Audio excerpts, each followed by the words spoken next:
मुस्लिम league नून के chairman Mohammad Ali गुजर की गुजरात पुलिस के हाथों सख्ती आ गई। 3 रोज में थाना कड़ियांवाला पुलिस ने 3 मुकदमा दर्ज कर लिए।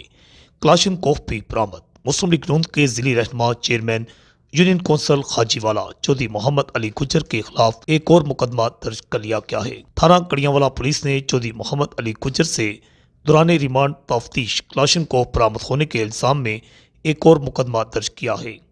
पुलिस के मुताबिक गांव हाजीवाला में मोहम्मद अली गुजर की गिरफ्तारी के लिए जब छापा मारा गया तो मोहम्मद अली गुजर और उसके साथी जहीर गुजर और नामालूम अफराद ने पुलिस पर सीधी फायरिंग कर दी, जिसकी जद में आने से तमाम पुलिस एहलकार महफूज रहे, जबकि पुलिस की गाड़ी को जंगला पर एक फायर लगा।